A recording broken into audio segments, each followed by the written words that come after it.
Hey there, everyone. It's Jody Sutter of the Sutter Company. Welcome back to another episode of Just Ask Jody Live, my monthly event on LinkedIn.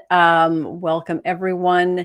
I've got a really fantastic guest today. We're going to get to her in a minute, but I think this is going to be like one jam-packed 30 minutes or so of high quality insights into agency business development. It's going to be a good one. So also, by the way, I think we had a lot of RSVPs, which makes sense. So please do comment, ask questions. I'm here live. I'll be monitoring the comments. I've got my team member, Megan. She'll be monitoring the comments. And so please do participate in this LinkedIn Live. Before we get to that, though, I just want to mention, I feel like this year, the word of the year so far is uncertainty. Back in 2020, during the COVID pandemic, it was unprecedented, a word we all grew to hate. But now uncertain is getting to be that way. And I just wanted to mention that I am still offering, and I think, Megan, we've got a graphic that we can pop up here. It's something I did during the COVID era when everyone sort of felt like, oh my God, what are we doing? So I want to offer you, because I feel like there's a lot of uncertainty. So this is the anti-uncertainty strategy call. It's a complimentary time with me. You can book it here. Either just email me and we'll get you in there, or I'll give you a moment to get the mobile phones out, take a pic of that, scan that QR code and set up a time. Totally my gift to you as a way to say, hey, let's figure out what's making you feel uncomfortable and uncertain, how to get you on track to make sure that your business development year is a good one. All right. So now on to my guest. Today, I am so happy to welcome someone who has deep insights to share about how agencies can be more effective at pitching new business. Plus, she's one of my oldest friends in this business, I would say, as well as a fellow Long Islander. Today, my guest is Lisa Colantuono. Hello, Lisa. So many of you already know her, but for those who don't, Lisa, she's a top agency search consultant. She's the president of AAR Partners, which is a search consultancy that has been around connecting marketers with agencies since 1980. And Lisa, I love this. You're on a mission to modernize and streamline the search process, and when possible, avoid the pitch altogether. And that sort of ties really nicely into our theme about building relationships rather than creds deck. So hi and welcome. Well, hello, Jody. First of all, it's great to see you, and as a fellow Long Islander, and yes, we are getting older. So oh my gosh, yeah, it's always fun to chat with you, and I'm happy to be here. I said you were one of my oldest friends. I didn't say you were one of my old friends. There you go. So everyone notes that. There you go. And can we just get out of the way for a moment? Because when we spoke yesterday, the equipment in the background, those are yes. Real quick. People are going to be asking. Yes, I know. Every time I'm in this room, I always get that. Where are you? I've even gotten, are you at NASA? Yeah. So it's long story short, my father is a ham radio operator, and I'm at my family's home this week. I'm running back to the city tonight.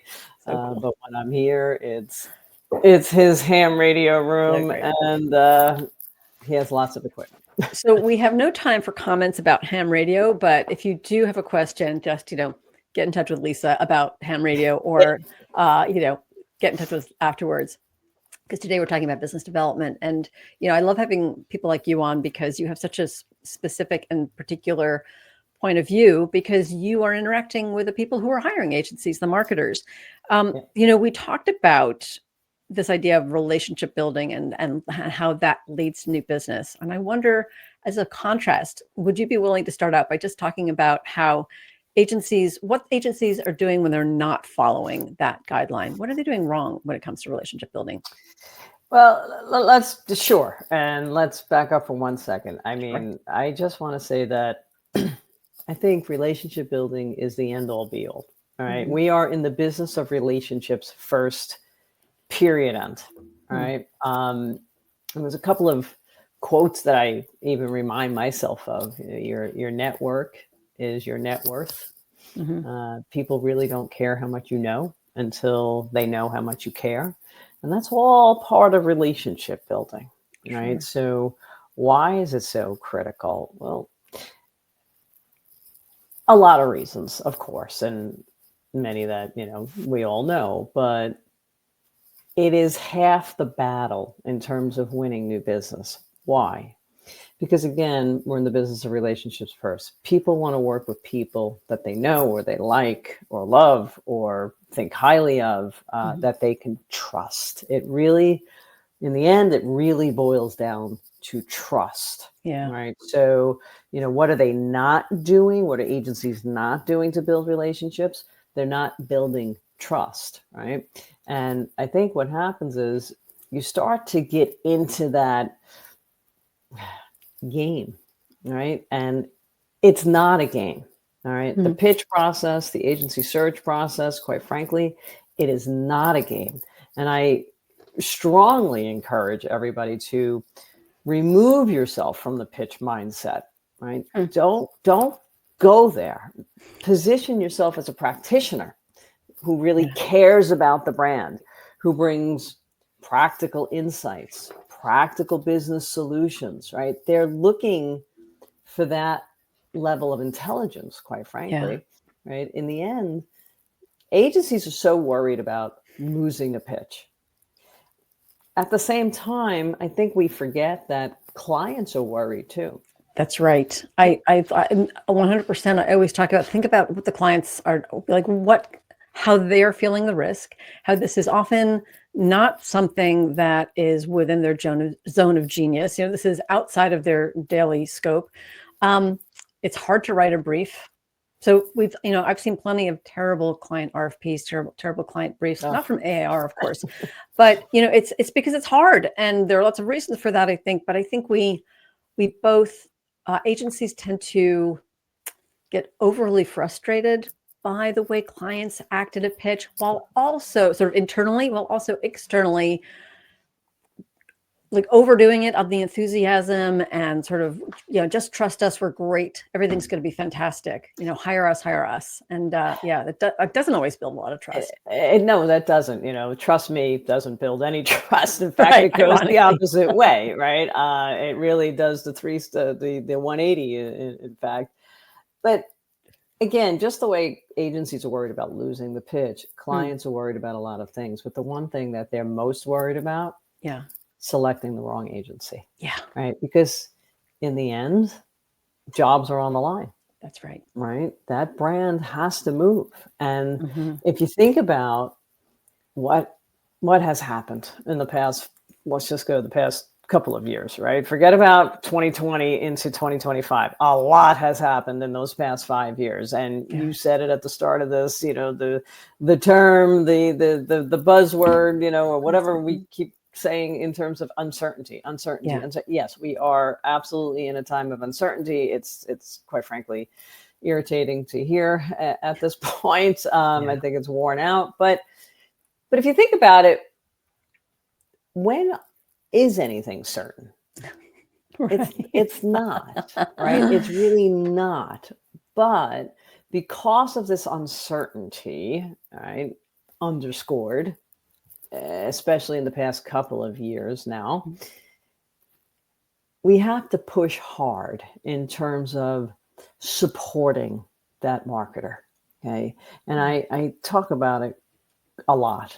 Stop selling, start supporting, right? And how do you support? Well, there's a lot of things we can do to support, but we have to first think about mistakes that we need to avoid, right? And some of those mistakes is stop trying to close a sale. Instead, open a relationship, right? Use the pitch process as a litmus test to show what is it going to be like to work with each other and with us as an agency, of course, right? At the same time, agencies need to go into a process eyes wide open. All right. Meaning, what are you getting into? And we always think we have to win. We have to win. We have to win. We have to win. Yeah. I know you want to win. I want to win too. Listen, I'm the biggest sore loser on the planet. And there's no doubt about it. But when you are building relationships instead of, quote, pitching, it's a different ball game now. Right. All of a sudden, you're starting to build trust little by little. And that is, again, that's key. We're hammering at this. That's key. Yeah. And I think you also mentioned like to stop closing, which I think is interesting because I think closing is a term, is a concept that freaks a lot of agencies out because they don't like to sell, but that building trust little by little, like, news alert, that is closing. Yeah. Like bringing that client securely through the buyer's journey. And of course, at any point there, it may be decided that you're not the right one. You may decide you're not the right one for this opportunity, but I think that's a great point. And that's a great point. You may decide you're not the right one. Listen, I say this all the time. It is a two-way street, right? You cannot go into this thinking that, again, I have to win. I have to chase this down. I have to position myself in the best possible light so that we can get another client on the roster. This is a two-way street. Yeah. Let me go back to that. So this, I have to win. So that sounds a little bit contrary because of course they're like, well, isn't that what I want? So I know you talked about building trust. What is it about that attitude of I have to win, I have to win? How does that undermine their ultimate objective, which is to work with that client? Because all of a sudden you start to feel salesy, okay, and not authentic. Nobody wants to get in bed with somebody who's salesy. I mean, that's all there is to it, right? They want an authentic partner that's going to help them with a lot of different things. Number one, Marcom challenges. Yeah. Right? In the end, what is it that a marketer really wants from an agency? They want an agency to understand their marketing challenges. They want an agency to understand their business challenges. They want an agency to, of course, understand Marcom challenges and bring solutions, business solutions to the table. But they want opportunities to create more possibilities so that they can increase revenue. Yeah. Otherwise, what do they need you for? Truthfully, what do they need you for? That's what they need. That's what they're looking for. I do a podcast series called CMO Smart Talk, and I spoke with the CMO of Self Financial, I don't know, a few months ago. In fact, it's not Self Financial anymore. I have to correct myself. But Brett, his name is Brett, and Brett had said, more than ever before, creative, it is so critically important, right? The importance of creative is higher than ever before. They're looking for creative prowess. They're looking for work that works, right? Now, why is that? And if you go back and you look at what we just came out of, 2024 was a tough year. Yeah. It was a tough year, right? For most agencies, for most people, for us, it wasn't a fun year. It was a real roller coaster, more on the downside than the upside, right? But it was a real tough year, period. Yeah. And partly, I'm not sure that's a word, but partially, maybe it should be. Partially because of the election year. Okay. So after the election, literally within 24, 48 hours, 72 hours, it was gates opened up. Yeah. Right? Very busy. It got very busy and it went right into this year. But it was a year of being down. And because of that, it was year of the brand. Right. So we kept pushing the brand, like just supporting it. Now we're going the other way. And we hear from every client that we're working with, we need work that works. We need work that works. It's almost like double time. Yeah.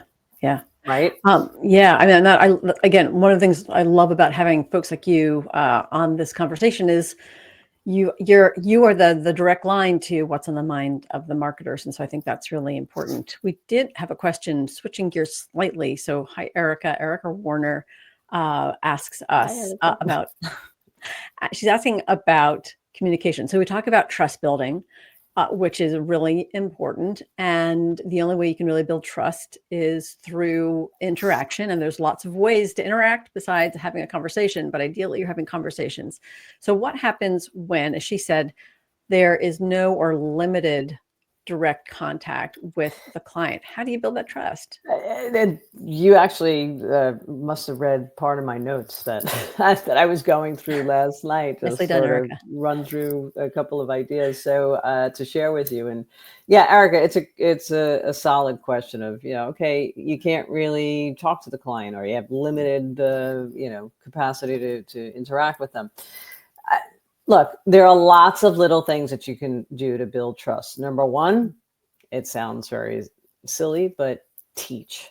Keep teaching, be proactive. All right. Share stuff with them. Don't get salesy and don't get overwhelming. But if you come across something that you read wherever that makes sense for their marketing challenge or their consumer or their category, share it with them with a point of view, just a quick little point of view. Ran across this, reminded me of your marketing challenges. We've been thinking about this. Here's a quick point of view for you. Something to ponder. It could be as simple as that.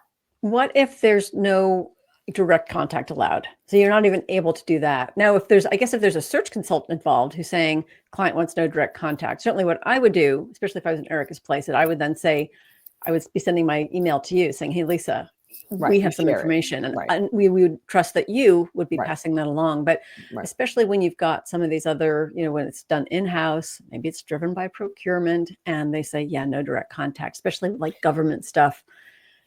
Any advice on how to get that? I mean, look, first of all, I have to take a half a step back with this no direct contact. You have to think long and hard. Do you want to work with somebody like that?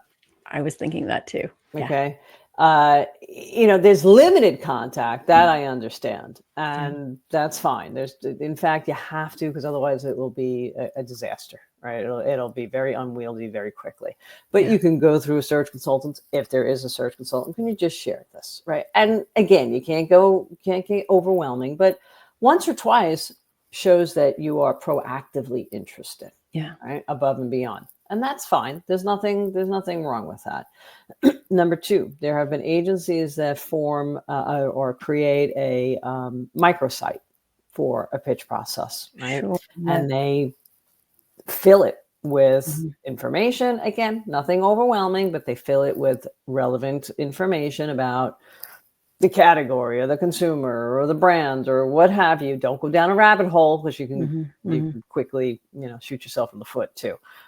But that microsite is something that they can have access to as well. Sure. But if there is zero contact, you can't talk to us. Sorry. Do you want to? It's supposed to be a partnership. Yeah. And I think that's a really important question to ask, especially if it's not a government RFP or an RFP in a highly regulated business where where that's important.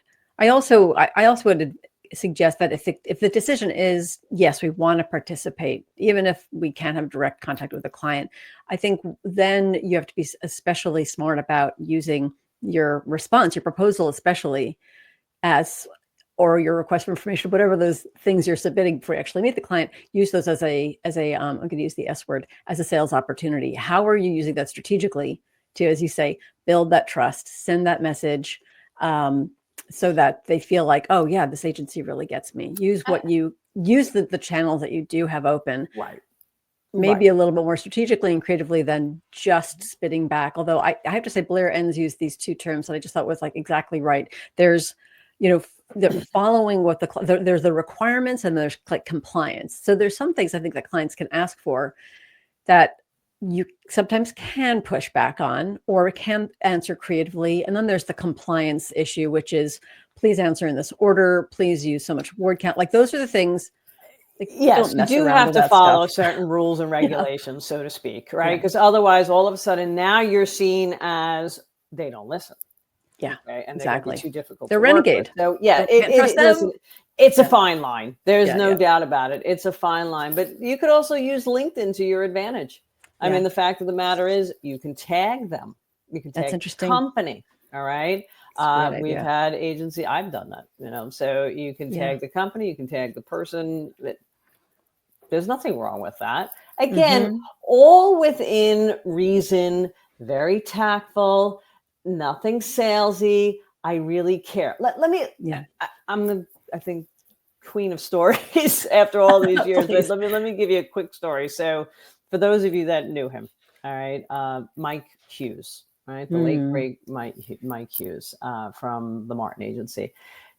Now go back in time, 30 years ago, all right, and he was reading the newspaper, the physical newspaper. Yes.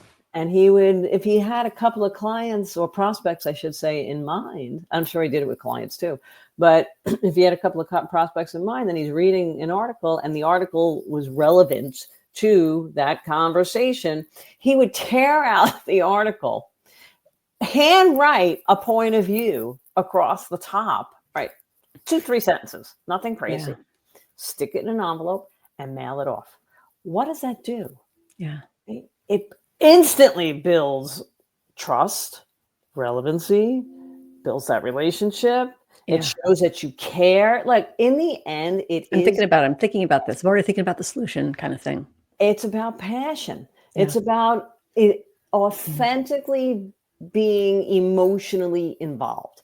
I also like that story too, because even though the Martin Agency is not a tiny agency, and I work with agencies that are a lot smaller typically, but it was also like the person in the top or one of the top roles who, and I think even so, if the director of business development at the time of the Martin Agency, if they had sent that out, it might not have had the same, it might have had an effect, but maybe not the same effect. Right. There's something about when the owner, especially when it comes directly from the owner and not prompted by the business development person, when the owner's like, yeah, this is important to me. This is important to my agency. And I have some my own ideas on what might be valuable to this client. I think that really matters.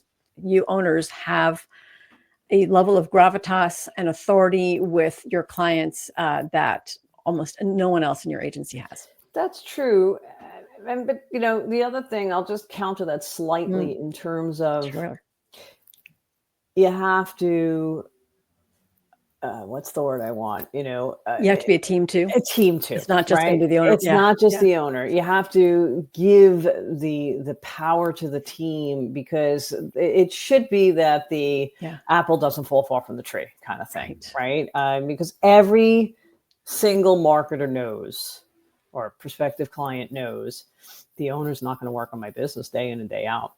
Right. I hope that they know what's going on. I hope that I can make a call to them, but there's only so many hours in a day. There's only so much the owner can touch. I do want them, again, to know what's going on, but I have to trust their team as well. And the owner has to trust their team. Right? I don't know how many years ago, but a number of years ago, we were doing a review in the Concept Farm, which no longer is in existence now. They retired everything. But Greg Wozniak, he was fantastic. He had such a talent for letting his team showcase themselves. He would support them, and he would talk, and he would say how he would be involved, and he really was involved in client activity. But he also gave the power to the team. And that shows something about the entirety of the agency. We work collectively as a team. There is no I in winning. Okay. I mean, that's really what it boiled down to. So I think I love that story. And I think what other people might also be wondering is like, well, that's great, but how do you do it? Like, I'm the only one who knows how to present, or it's me and the two other people who are at the top that know how to present, and everyone else doesn't know, or they feel uncomfortable, or they're too busy on client work. So what would you say? I have a few ideas on what I'd say to them, but what's the advice back when you hear that? Tough. In a word, if business development is important, if winning new business is important to you, invest in you have to invest. That's exactly right. You're going where I'm about to go. There are all sorts of classes. The best thing you do, and I did it myself. Look, Jody, you and I were talking about this yesterday. We happen to love to public speak, right? Or speak in public. I get a thrill out of it. I like teaching, but this is what I teach every single young student. I taught college for a long time, and I would say the same thing. Stop being so crazy over public speaking. I think we all psych ourselves out, right? And the other thing is, I hate to say it, but I think teachers are partially at blame. We make it Interesting. so crazy. So, oh, you got to do a public presentation. Da, da, da, da. They make such a Stop, big deal out right? of it. It's Yeah. not a big deal. What you need to get in everybody's head is that you're going to be a teacher. Mhm. You know your work. You know your subject matter. You're the expert. All you're doing is teaching. If you're Yeah. thinking you're going to go up there and quote present and give a performance, well, yeah, then you should be worried. Yeah. Then you should be worried. And look, as much as I love doing this, I still prepare. Yes. I still prepare. I have 4 sheets, 5 sheets over here in front of me with all different notes all over the place. I don't know what anything says anymore, but Yeah. it just helps get it in your head. But you're nothing more than a teacher. And, you know, the other thing too that I found as well about preparedness, what I found is that when I have given or when I have encouraged the sort of the next level, the next generation of team member to, when I encourage my management to like get them involved, or the agencies I consult with, let's get these folks involved, let's get them exposure now. I find this is anecdotal, but I find that those people are so much more interested in preparing and doing well and being authentic because they have so much more invested in it. They're really excited about it. They're not jaded. I think you got to start getting people, and mentorship I think is really important too.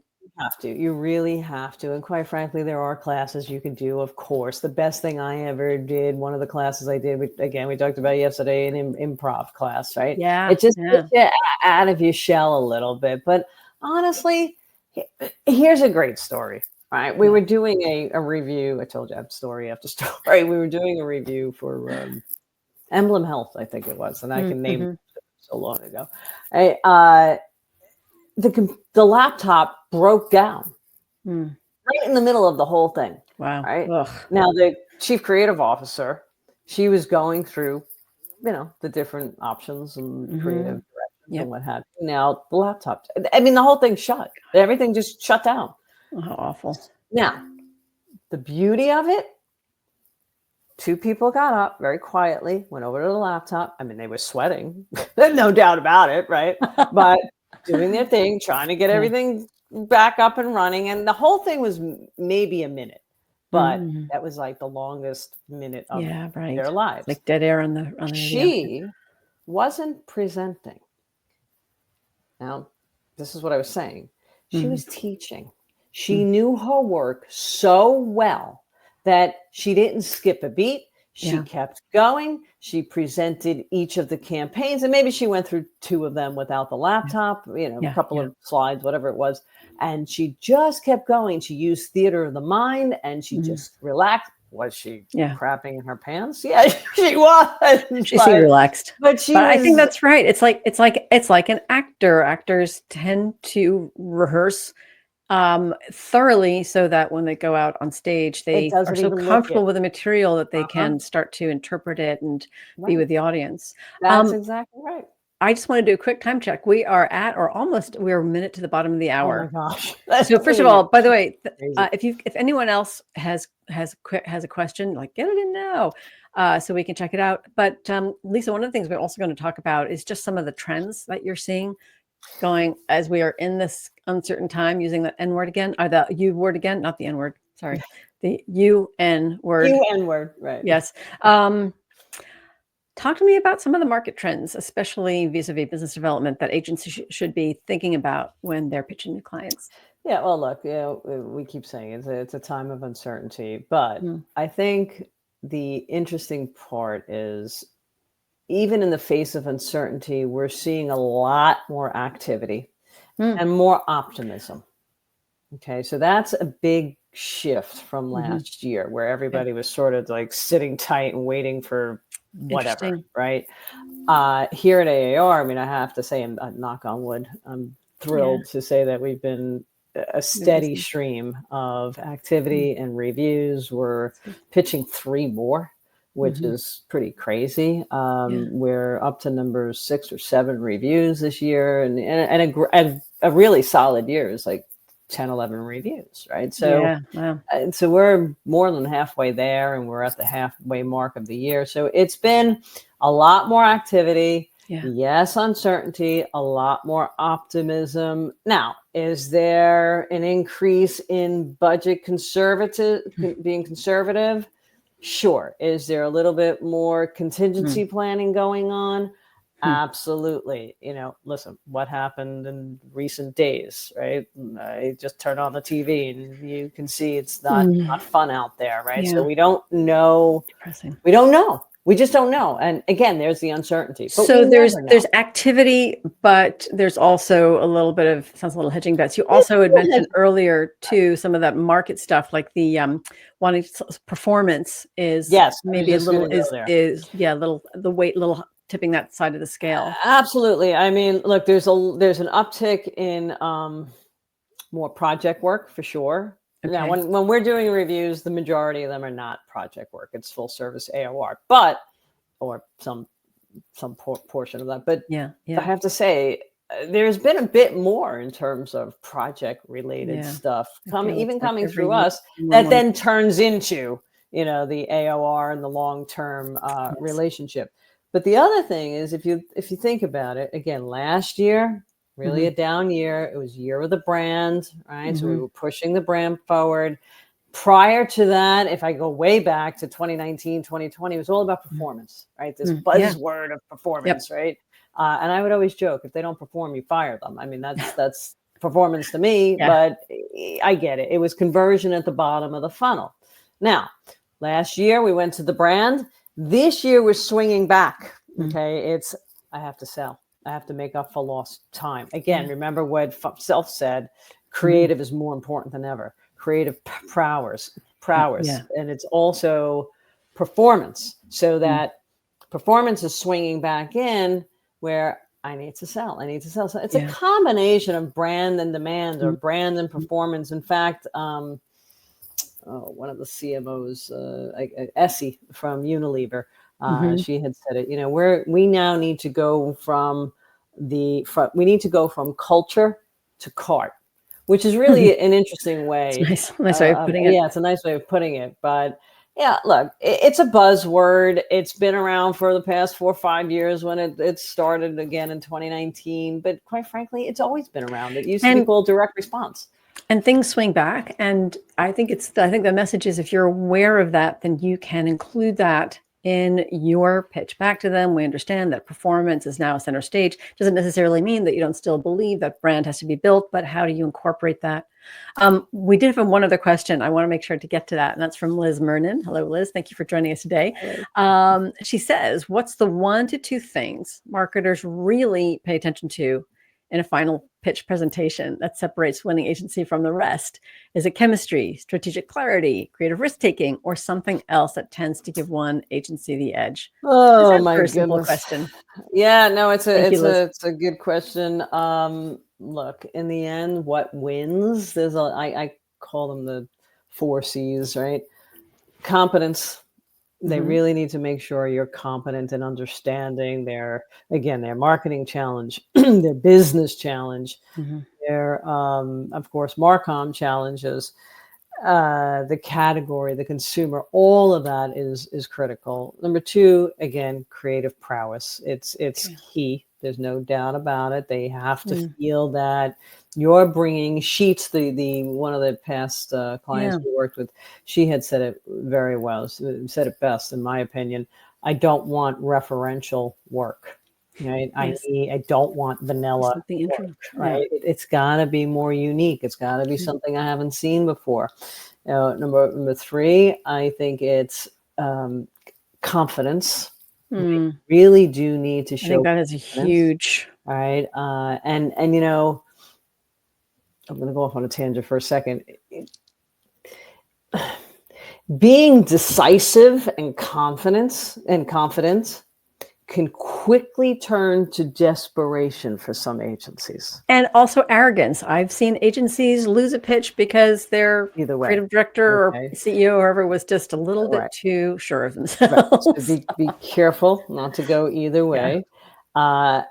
Compatibility, right? Then that's the chemistry stuff, but I like to say compatibility. Chemistry is, to me, I don't like that word. I've stopped using that word a long time ago. It's not about chemistry. Chemistry is fleeting. I know. I find that, I think chemistry is fleeting. The butterflies in the stomach. And I also think it's about a little bit of salesmanship. If you are practicing good salesmanship, you're building chemistry. And so master that first. Versus being truly compatible, being able to work through tough times. That's the difference between chemistry and compatibility, is being able to work through tough times together. That's the other thing too, is a little bit, we're sort of spreading the topic a little wide, but a lot of times when I'm coaching my clients through things like their case studies, and I find case studies they're always a very sunny story. We came up with this great idea and then we did all these great things in market and the results were great. And I say, what was the shitty thing that happened? Right. Like, where did you fail? Where did you fail up? What did you learn? You failed. You're like, this isn't good. And you figured it out, and then you moved on. And because to your point, they want to know, if I'm stuck in the foxhole with this agency, are they going to help me get out of here, or are they going to turn tail? Again, are we going to be able to work with each other well, debate well, criticize well? I mean, you don't want to know the difference between the agency person and the marketing person, right? You don't want to. You want to be able to look at this holistic group, not here's the agency side, here's the client side, and really the other C is commitment. Commitment, meaning Cadillac doesn't want to hear that you want to win an auto account. They don't give a crap. Right? And they want to know that you want to work with Cadillac. And you better damn well get across that I want to work with Cadillac for these emotional, rational reasons. Not assuming that's true. Well, right. Assuming that's true. I think also like the ability to say to Cadillac, like, look, here's the drill. We do these things really well, and these are the things we think you need. I don't know if anyone on the call on the live today was at the Mirren conference. I know you were there, and I'm going to embarrass myself. It's the Tony Hawk agency that did the pitch competition. They did such a great job of saying, like, here's who we are, here's what we do, here's why we can help the brand. It was a Unilever brand. Here's how we can help the brand perform well. So they didn't try to be something that they weren't. And they said, we're going to contextually position your issues within our capabilities. And look, take it or leave it. If it doesn't feel right for you, this is what we have to offer, but this is where we're making our commitment. And I thought it was a terrific pitch. I thought they did a great job. I mean, look, in the end, why did agencies lose? I think let's go the other way. I think because, number one, they forget about what really worries marketers, right? And there's a lot going on in their head. And I'll give you a quick example of one recent pitch that we just finished. Why did the agency lose, right? They were one of the top 3, I think. Client turned around and said, they're fantastic. They're great, but they're great for the short term, not the long term. I don't see myself growing with them. The way I want all agencies to think about brands that you should prospect for one solid reason, meaning, can you grow with them? Can you do great work with them? Can you do PR-able work for them? Those are some really important questions that agencies need to ask themselves when they're prospecting. Well, the same thing goes to the client, right? So the marketer turned around and said, they're great for the short term, but I don't want to do this again in 18 months. Right. So that's also something that's critical. So I'm sure they weren't trying to position themselves for the short term. That must have been like, and they weren't. But I think what they slipped up on was, really thinking about what worries them in the short term and the longer term. Right. So, they think about margin erosion. That's a big problem going on right now because of inflation. They're thinking about the pressures on P&Ls. They're thinking about the increasingly tough time to reach consumers. That was another thing that Brett had said to me for himself, because one of my biggest problems is I can't reach the consumer. I'm having a hard time reaching the consumer today. It's a mile wide and an inch deep. I talk a lot about, story arcs. I think storytelling is so important. And, certainly your agency story, you've got your case studies of stories, but I also think I call it like the promised land story, where you have to paint a picture of what you envision for this marketer, and then say, like, look, what, just like the Martin Luther King, like, I'm not sure, we may not get there, but let's be like, we think we could, and here's our plan for doing it. Right. And I think that's really, I don't think you're going to necessarily be totally held to account. You have to, but they want to see, can they, as you said, can they take us into that future, into a positive future? Lisa, this has been so great, but we're at 40 past the hour. See, this goes by so quickly. Is there anything that I didn't ask you that you want to make sure to share with me and folks who are watching live and on the recording? This will be recorded, folks. Yeah, I mean, there's a lot of, there's definitely a lot of things running through my head. You'll have to come back on. Things that we didn't talk about. But there is something, agencies are always asking me about what's the most important business development activity, right? What should I do? What should I do to fill the pipeline? And we'll leave it after this, this particular question. Look, the bottom line is, again, stop selling and start supporting. All right. And I talk about the 5 R's. 3 R's is the easier one, but there are 5 or 6. But referrals, relationships, releases. Okay. Mm-hmm. Referrals. Ask your clients for referrals. Some of them are going to say no. Some of them you might not feel it's appropriate. Okay, fine. But if you can ask. Yeah. Number 2 is relationships. Network with intention, right? And that means, nurturing your connections. Of course, current clients, lost pitches. Yes. A lot of agencies, they forget. They just forget that. They're like, well, they didn't want us once, so they didn't want us once, ever or again. You get pissed off that you lost. Listen, I do that, right? They just forget it, But no, that's ridiculous. The fact is, you built a relationship because in the end, it's not that they didn't like you, right? Especially if you made it past the first round. And it's right. And look. The line is, you didn't lose, you just didn't win, right? Yeah. And it's not a line; it's truth. Right? You didn't lose. You just didn't. You usually get edged out. It's a hair splitting decision in the end. Mm-hmm. There's no doubt about it, because it's no longer an elimination process. Now it's a selection process. Right. So, you need to think that through and say, well, okay, we lost them, but you should be staying in touch with them. That's right. Absolutely. And I've seen it happen a lot of times. It's happened to me personally. Yes. And you know what? I've seen it where agencies stayed in touch, and 18 months later, this project worked or something happened, and or we made the wrong decision. Right. I said, don't be ridiculous, right? Yeah. Go stay in touch with them. And then, of course, releases, meaning I moderated a panel of a bunch of marketers, a year ago. And one of the panelists had said it best: invest in the press. Invest in the press. When you're investing in the press, whether it's owned or earned or whatever, paid, you're building visibility. You're building awareness. And believe it or not, you're building a level of trust, because you're in this third party, trade publication. So all of a sudden, and there are agencies that do it very well. So take that lesson.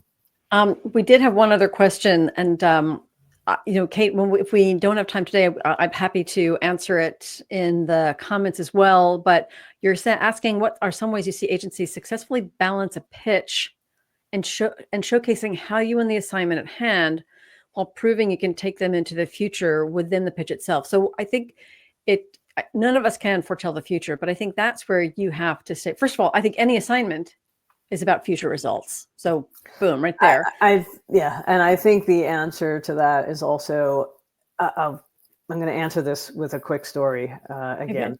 Okay. It was for an airline, and they actually picked agency A, and over the weekend they went with agency B. What happened? Right, because agency B showcased that exactly what's going on. They answered the assignment at hand, but they also showed that they understood the operations of the business. Mm. And if you understand the operations of the business, you're going to be able to take them into the future and deal with Yeah. future challenges. Right. I So think it's that's also key. where having a point of view comes into play too, because if Yeah. you have a strong point of view about what you do well and how it affects how it gets results, then I think the idea is to make some smart assumptions about where you think that brand could go. And I'm not necessarily saying spec work. I don't like spec work, but I do think you have to come in with some sort of proactive idea about where you could take the brand. Well, you know what? Clients are not hiring strategy only. I'm Mhm, sorry, they're mhm, just not. Okay. And mhm, we do not push for spec work at all. mhm. At all. In fact, we push against it as much as we can. Okay. But at the same time, Yeah. clients need to see, how are you going to interpret the Right. strategy? Yeah. The strategy is not what you put on TV, right? Yeah. Or wherever. You have to Yeah. see how it's going to come to life and how strategy and creative come together. But Yeah. to answer your question, it really is more about, I've noticed this more and more. Clients are hiring agencies that, yes, again, understanding marketing Mm, challenges and mhm, the mhm. assignment in hand and whatever it is, but at the same time, they understand the operations of my business. Mm. I feel Okay. comfortable. There's less of a training period, right? Mm, mhm, And mhm. that's the other thing. Marketers are dealing with speed to market. There's a shortening of time, Mm. period, end. Right? There's just, the speed of light has gotten faster. Lisa, this has been so great. I think I know basically hardly touched the prepared questions, but I think we covered a lot. Thank you, folks, for asking questions, Liz and Kate and Erica, and thank you, folks, for being here who were live. Lisa, people can reach you. What's the best way if they want to reach Sure, you? I know sure, that you're sure. probably beleaguered by people getting in touch with you, but what's a Yeah, good way? listen, I mean, I'm happy to say that agencies always say that you're one of the very few search consultancies that actually answer emails and Yeah. calls, and Yeah. we really do. So yes, we have ways of working with agencies now. I've pivoted things and Mhm. streamlined things and what have you. But yeah, just reach out. All right. So Okay. I prefer email. It's Okay. just easier. Yes, I have a slew of it, but at least it's all in one spot. So Okay. Lisa at Cool. AARpartners.com. Lisa, Lisa at AAR. Look at that, Megan. There it Thank you. is. She's right Superstar. on top of it. Thank you. All right, Lisa, it was so great to see you, and we will Likewise. continue this conversation in the future. And thank you, everyone, for thanking us. It was amazing that you guys could be here today.